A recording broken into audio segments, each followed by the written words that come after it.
let's get things underway. First, I want to thank all of you for coming out today to this great event. And then I want to especially thank Prill and Todd for putting this event together and getting everything together for us.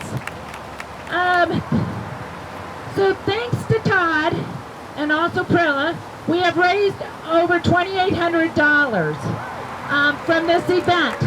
If you still want to donate, you can go to www.WeRide4.org, and we have a Scott Lancaster Memorial tab up there if you want to donate.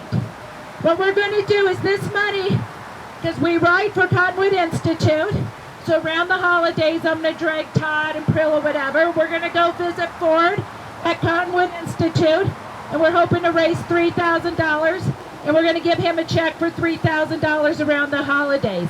Then they can continue to help all these underprivileged children and educate them about the outdoors. You know, we're lucky we have bikes, we get to ride bikes, we get to enjoy the outdoors. There's a lot of kids who don't have that privilege, so this will help all those underprivileged kids. So that's where the money is going, so thank you everybody. I'd like to also give a quick shout out to my team who volunteers all their time to help me out. This club could not be where it is today without you. Steve Mullen is here, he's on the board. You know, sometimes he does business coaching with us, sometimes he's my therapist. You know, it's a mixture of everything with him. Lisa Byington is not here. She is in charge of Team Snap, takes care of all the stuff on Team Snap. Jeannie Ryan is not here. She does all my new member welcomes on Facebook. She's working on another project for me to help get some ride leaders to help us out, you know, etc. Prilla, where are you? There's little Prilla. Prilla is doing all our sponsor interviews and all our sponsor write-ups. Today we have DeLoss here. He's one of our sponsors. He will be on the upcoming jersey on the sleeve, Brick Insurance. Trisha, wherever she is, Trisha's over here. UBS Financial, if you look on the back of the jersey, you'll see her logo back there. Am I missing any other sponsors? I think those are the two. So Prilla goes and she interviews the sponsors and she does the write-ups, and we post them on Facebook and we send them out in emails. Stelios is not here. Stelios takes care of my website, so he helps me all the time with website, whatever needs done there. Carol Story, who is back there. Carol just does whatever. She's kind of helps me with my accounting. I don't know, daily I'm talking to Carol. I'm throwing stuff on her plate, asking for help with this or that. Carol's been awesome, and she's just helped me tons, and I really appreciate it. John Janelle. He's Chief Ambassador, board member, friend, significant other, sweetie, and the list goes on. Jackass.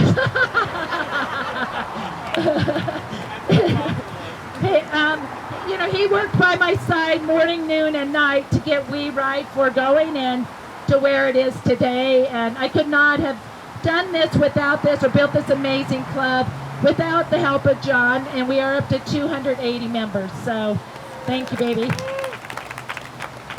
So then I want to...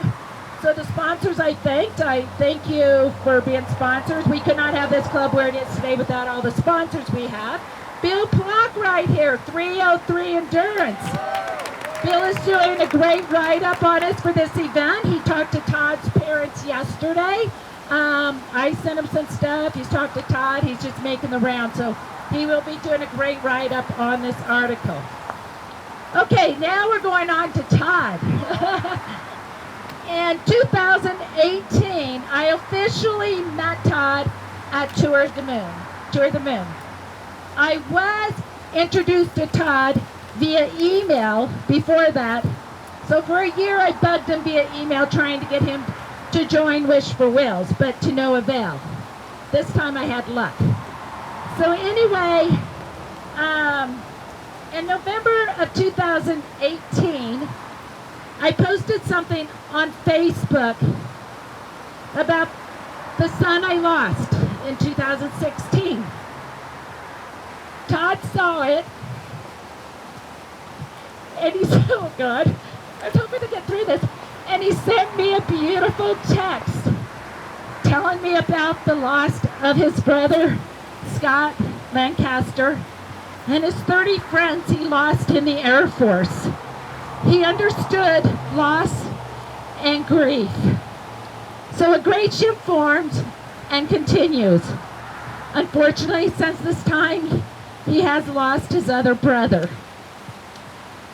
So, after Todd's knee replacement in July, and 4 weeks later, he reached out to me. He wanted to go on a casual ride to see how his knee would do. So I set him up with Prilla. I would say it was her first official tender date. She's had many sons, and they continue. So with Todd growing up here in Idaho Springs, he wanted to share the Scott Lancaster Bridge and story with Prilla. So they came up here to ride, and that is how today's event came about.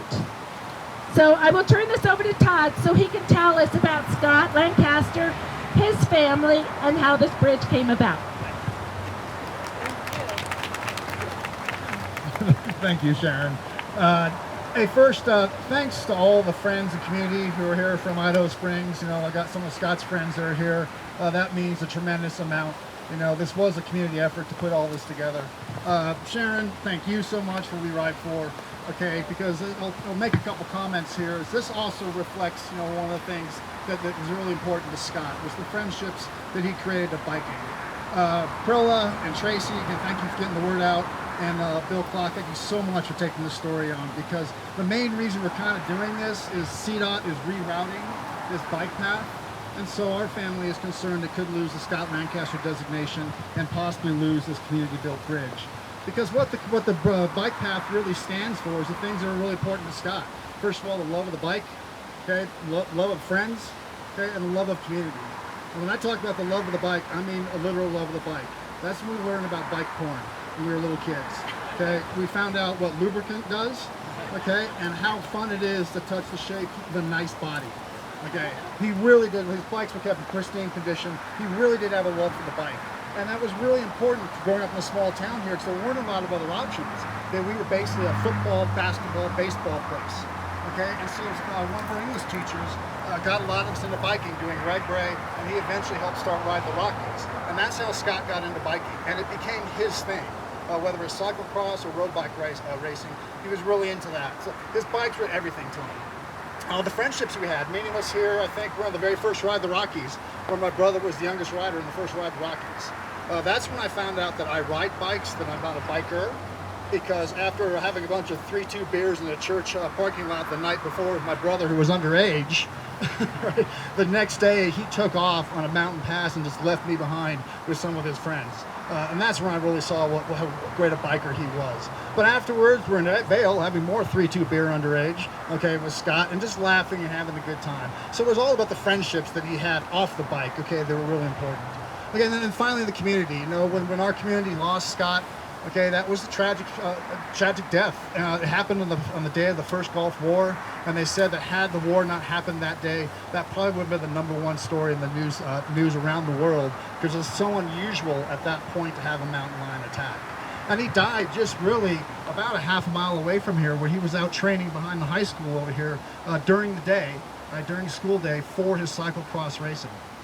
So the community got together and they built this bridge by hand. Okay, it's designed by a Swiss engineer, and there's a sister bridge over in Switzerland that we've actually visited sometimes. So as CDOT is rerouting this, they approached us and they said, we want to somehow memorialize Scott and make sure we keep the bridge.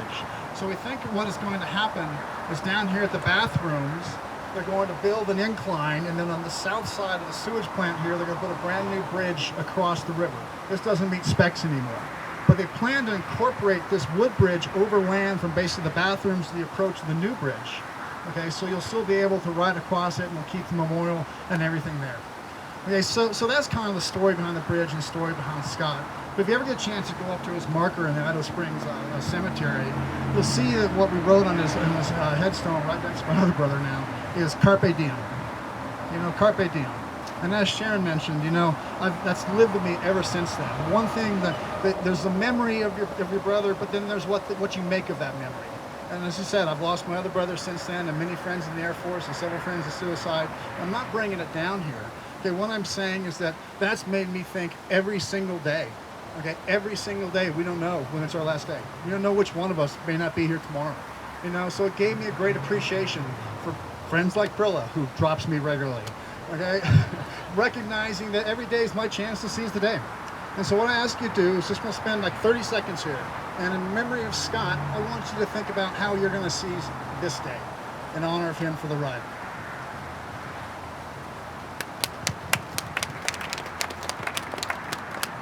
I'm supposed to do that in silence, but oh well.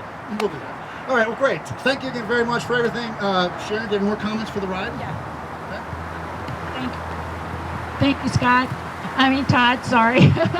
That's okay. I always call my younger son Zachary Eric. So anyway, so you guys, what we're going to do is a lot of us have our bikes still at the car. So we're going to go back there, regroup in the parking lot.